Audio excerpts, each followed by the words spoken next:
కళ్యాణ్ బాబుకి మన సంగతి అంతా తెలిసిపోయిందయ్యా.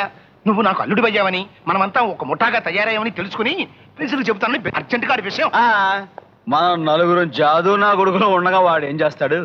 ఆ ముసలోడి హత్య ఏదో సాక్ష్యంతో వాడి మీదకి నెట్టేసి వాడిని ఉరికమ్మని ఎక్కించేసామనుకో, ఆ తర్వాత నేనే కళ్యాణ్ సెటిల్ అయిపోతూ నేను సెటిల్ అయిపోయానంటే మీ అందరికీ హ్యాపీ.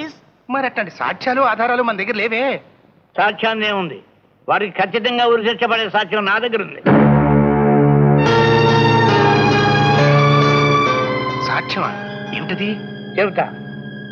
ఆ రోజు రంజిత్ కుమార్ మాధవయ్యన గొడ్డలతో కసక్కున వేసేశాక ఆ శవానికి ఉన్న గొడ్డల మీద కత్సిప్ వేసి తీసేశాను. అది ఎవరికీ తెలియకుండా మన ఆఫీసు వెనుకనున్న గొడవన్ భోషణంలో దాచేశాను. ఇప్పుడు అది అక్కడే ఉంది.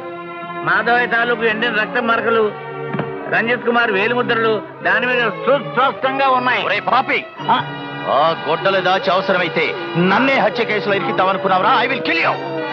ఉండవయ్యా కాంట్రాక్టర్, విషయం చెప్తారో చెప్పరే, తర్వాత చదువు గాని ముందు నువ్వు చెప్పు. చూడు కాంట్రాక్టర్ బాబు, అత్యాయుధం దొరికితే దాని మీద ఉన్న వేలిముద్రలు చూసి పోలీసులు నిన్ను అరెస్ట్ చేస్తారేమోనని నీ క్షేమం కోరి నేను దాచేశారయ్యా. అది కాదు పాపి, ఆ ఆయుధం మీద ఉంది మన కాంట్రాక్టర్ వేలుముద్రలు కదా, మరి కళ్యాణ్ ఎలా ఇరికించడం?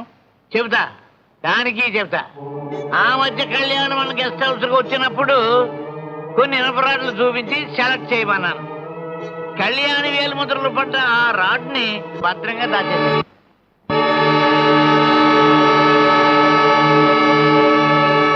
ఇప్పుడు రంజిత్ కుమార్ వేలుముద్రలో ఉన్న రాడ్డు విప్పేసి కళ్యాణి వేలుముద్రలో ఉన్న రాడ్డు దానికి బిగించేసి కోర్టు అబ్జెక్ట్ చేస్తారు. కళ్యాణ్ ఊరే.